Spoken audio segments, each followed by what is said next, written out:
नमस्कार मेरे प्रिय बच्चों। आप सभी लोग का हिंदी कोचिंग क्लासेस में आप सभी लोग का स्वागत है।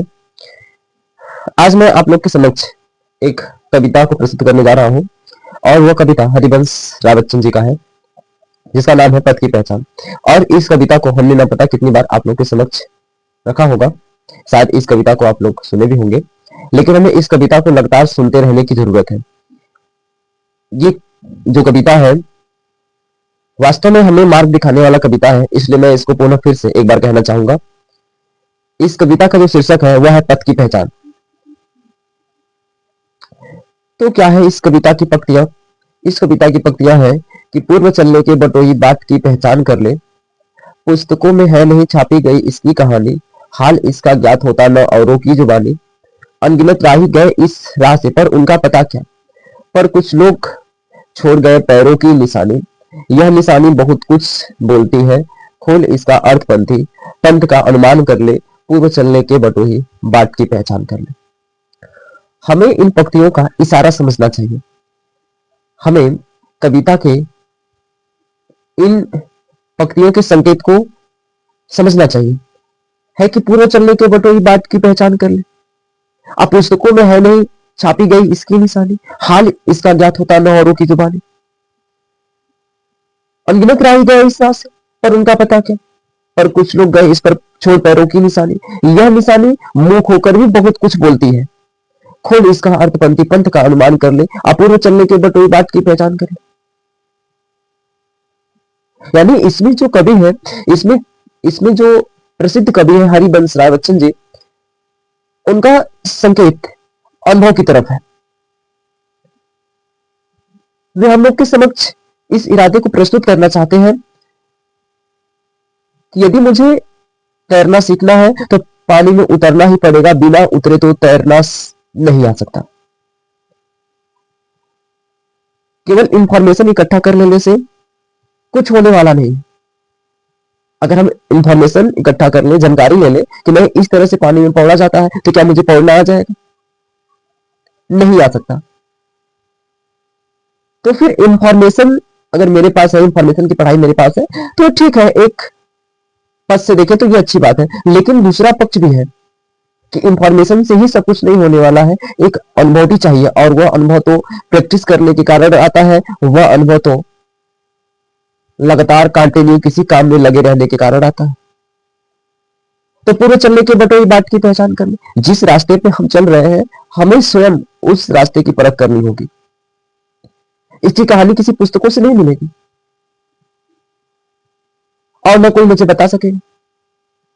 हम लोगों को, प्रत्येक जो शिक्षित जो विद्यार्थी हैं, उनके लिए कवि हरिवंश राय बच्चन जी का कहना है कि हमें क्या करना चाहिए कि हमें अपने पथ का निर्माण खुद करना होगा, और हमें देखना होगा कि कौन सा पथ सही है और कौन सा पथ सही नहीं है। हम सभी जो शिक्षित विद्यार्थी हैं, ये अगर हम थोड़ा सा भी अपने विवेक को खुल जाने का अवसर दे तो हमारा विवेक ढूंढ लेगा। और संसारिक जो रास्ते हैं तो वो तो बताने के लिए बहुत सारे हैं, लेकिन जो सफलता के जो रास्ते हैं उसके बारे में कोई बता भी ना सकेगा कि नहीं इस रास्ते से जाओ पक्का ही आपको सक्सेस या सफल हो पाओगे। वो तो आपके ऊपर निर्भर करेगा, क्योंकि सफलता के लिए बहुत परिस्थितियों का सामना करना पड़ता है। उन परिस्थितियों में बहुत ही उतार चढ़ाव आते हैं, और सारी परिस्थितियों में एक भाव रखना पड़ता है, तब जाकर कहीं मंजिल की तलाश पूरी होती है, तब जाकर के हम लक्ष्य को प्राप्त करते हैं। हमें हमेशा अपने लक्ष्य को हासिल करने के लिए हमारे अपने मार्ग में दो रास्ते दिखाई पड़ते हैं। एक तो जिसमें हम लोग जल्दबाजी दिखाते हैं, लेकिन वह मार्ग हमें लक्ष्य से पहुंचाने से पहले हमारे मन को भटका देते हैं, और एक दूसरा विपक्ष है, वो लेट अभी पहुंचाएगा जरूर, लेकिन पहुंचाएगा, वो कठिन परिश्रम का रास्ता होता है। तो हम लोग कुछ लोगों के बारे में अनुभव कर सकते हैं, कुछ जिन लोगों ने अच्छे काम किए हुए हैं, जिन लोगों का इरादा अच्छा रहा है, और जिन लोगों ने संघर्ष किया हुआ है, उन लोगों को हम लोग समझ सकते हैं। जैसे में जो डॉक्टर भीमराव अम्बेडकर जी हैं, जो संविधान को जिन्होंने प्रारूप समिति बनाई गई थी, प्रारूप समिति के जो अध्यक्ष रूप में थे वो डॉक्टर भीमराव अम्बेडकर जी थे, तो उनके भी जीवन के संघर्ष से हम लोग कुछ सीख सकते हैं। थॉमस अल्वा एडिसन के भी जीवन, जिस प्रकार से जीवन शैली थी, जिन्होंने बल्ब का आविष्कार किया, उनसे भी हम लोग सीख सकते हैं। और भी जो लोग सफलता प्राप्त किए हैं, और बहुत बड़ी सफलता प्राप्त जिन लोगों ने किया है, और सफलता प्राप्त करने से पहले कितनी असफलता उनके हाथ लगी है, तो इस चीज को हम लोग जान सकते हैं। तो क्या होगा कि हम लोग भी अगर सफलता का रास्ता चुनेंगे, उतराव चढ़ाए, चाहे जैसा भी सिचुएशन आएगा, हम घबराएंगे नहीं और एक भाव बना करके उस पर चलते रहेंगे, तो जरूर कामयाबी मिलेगी। आगे है कि यह बुरा है या कि अच्छा, व्यर्थ दिन इस पर बिताना, अब असंभव छोड़ यह पर दूसरे पर पग बढ़ाना, तू इसे अच्छा समझ, यात्रा सरल इससे बनेगी, सोच मत केवल तुझे ही यह पड़ा मन में बिठाना, हर सफल पंथी यही विश्वास ले आगे बढ़ा है, आज अपने चित का अवधान कर ले, पूर्व चलने के बटोही बाट की पहचान कर ले। यहाँ पे कवि का संकेत है, वो कह रहे हैं कि यह बुरा है या कि अच्छा, व्यर्थ दिन इस पर बिताना, अब असंभव छोड़ या दूसरे पर पग बढ़ाना, यानी कब तक हम लोग दूसरों पर पग बढ़ाएंगे बिना विवेक के, बिना कुछ जाने, बिना किसी समझ के।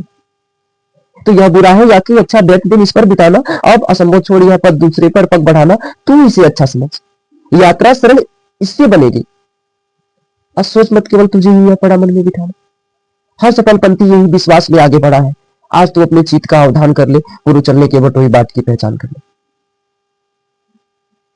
जय हिंद, जय भारत।